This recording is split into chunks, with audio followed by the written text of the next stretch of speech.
Semangat pagi, KPP, maju terus, harus lebih baik. Cheese, the way to success and happiness. Kerja selamat, bisa. Assalamualaikum warahmatullahi wabarakatuh. Pada kesempatan yang baik ini, pada SHE Talk ini, saya akan berbicara tentang Coronavirus Disease 19 atau biasa kita sebut COVID-19.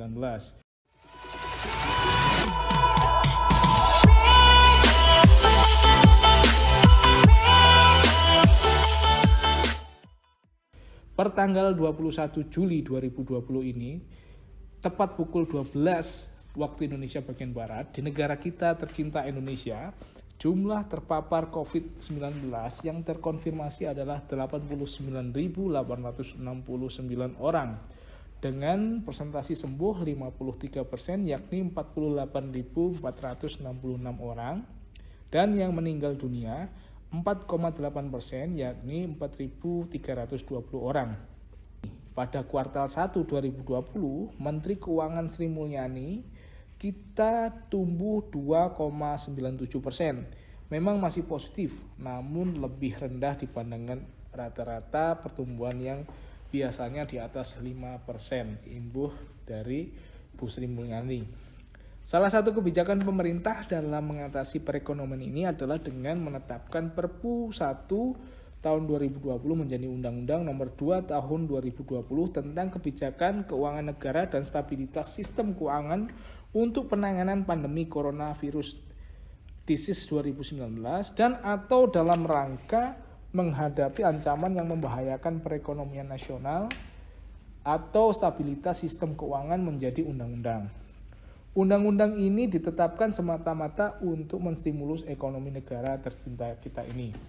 Update terbaru adalah Peraturan Kementerian Kesehatan nomor HK-Menkes-413-2020 tentang pedoman pencegahan dan pengendalian coronavirus disease 2019. Secara umum, update COVID-19 di Indonesia ini ada 3 update terbaru, yaitu mengenai tadi Peraturan Kementerian Kesehatan nomor HK-01-Menkes-413-2020, yakni dengan OTG, ODP, dan PDP diganti dengan istilah baru. Update yang kedua adalah Peraturan Pemerintah nomor 82 tahun 2020, yaitu mengenai perubahan gugus tugas COVID-19 menjadi Komite Penanganan COVID-19 dan Pemulihan Ekonomi Nasional. Yang ketiga, update ketiga adalah penularan airborne COVID-19 by WHO.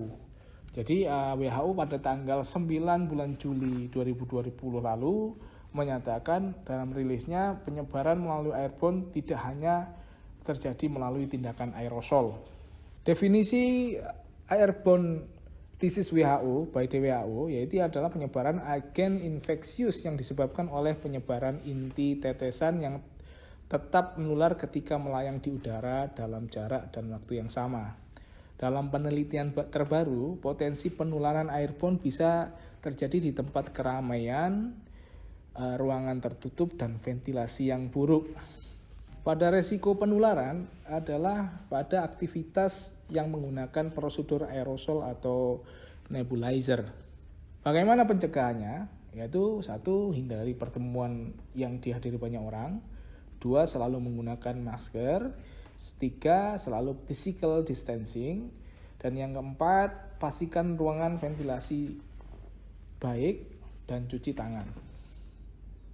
Protokol kesehatan Kementerian Kesehatan. 1. Jika muncul demam 38 derajat Celcius dengan gejala batuk atau pilek, kita harus selalu istirahat di rumah lebih dari 30 derajat. Yang kedua, yaitu jika muncul gejala kesulitan bernapas, sesak napas atau nafas cepat, kita harus datang ke fasilitas layanan kesehatan. Dan yang ketiga, tindakannya adalah selalu menggunakan masker, penerapan etika baku yang baik dan benar, usahakan tidak menggunakan transportasi massal. 4. Jika masuk kriteria suspek, harus diantar ke rumah sakit rujukan dengan menggunakan ambulans oleh tenaga kesehatan yang menggunakan APD. Bagaimana protokoler kesehatan di perusahaan kita tercinta Pama Group? dalam perjalanan, masuk kantor, selama di kantor, dan tiba di rumah. Protokoler masuk kantor. 1. Perjalanan menuju atau dari kantor. Pertama, pastikan kondisi fit. 2. Menjaga physical distancing di setiap tempat saat melakukan perjalanan ke atau dari kantor.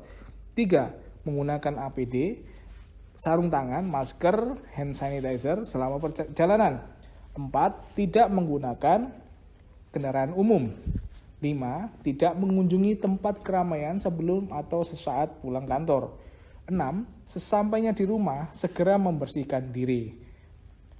Yang kedua, protokoler sesampainya di kantor. Pengecekan suhu dengan termogan dan mengikuti jalur antrian. Jika suhu kita di bawah 37 derajat, maka selanjutnya kita disinfektan di chamber kantor sebelum masuk gedung. Dan yang kedua, mencuci tangan di wastafel portable yang telah disediakan. Selanjutnya, bekerja dengan prosedur WFO. Jika suhu kita di atas 37 derajat, maka kita harus diperiksa oleh dokter kantor pada ruang transit sementara untuk rujukan selanjutnya dan dipulangkan. Protokol saat di kantor.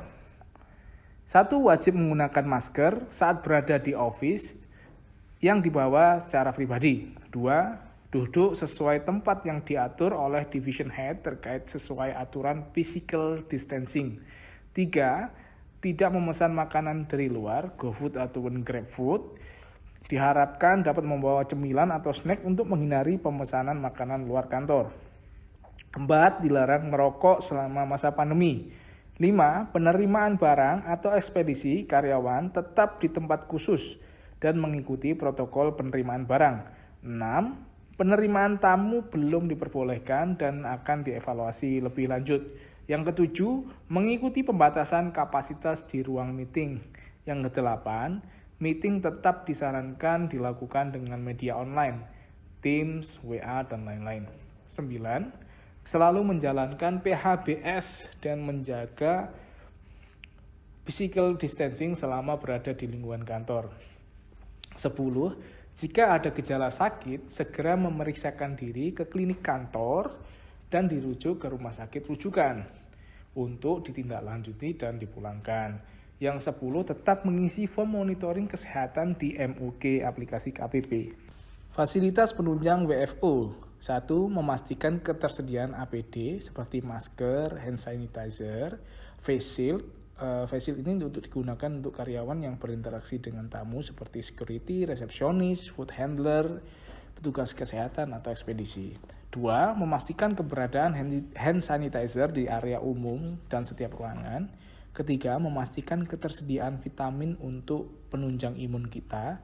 4. Mempersiapkan ruangan khusus untuk karantina sementara atau ruang transit di PAMA 4. Selanjutnya, bagaimana penanganan kasus COVID-19 yang ada di perusahaan kita? Ya, semoga tidak terjadi di perusahaan kita tercinta ini ya.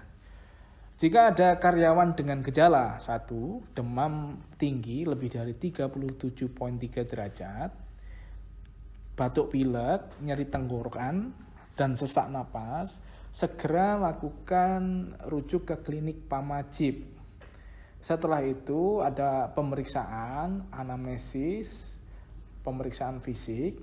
Ketika dia masuk kriteria suspek, jika iya, rujuk ke rumah sakit dengan ambulans dan APD lengkap untuk tenaga kesehatan. Kemudian dilakukan RT-PCR. Jika kriteria suspek tidak, rawat jalan dan isolasi mandiri. Demikian safety talk yang saya sampaikan pada hari ini. Semoga kita semua tetap dalam perlindungan Allah SWT, Tuhan Yang Maha Esa, dari segala paparan COVID-19 beserta keluarga kita, rekan kerja kita yang baik di head office ataupun di site. Terima kasih. Wassalamualaikum warahmatullahi wabarakatuh. Semangat pagi!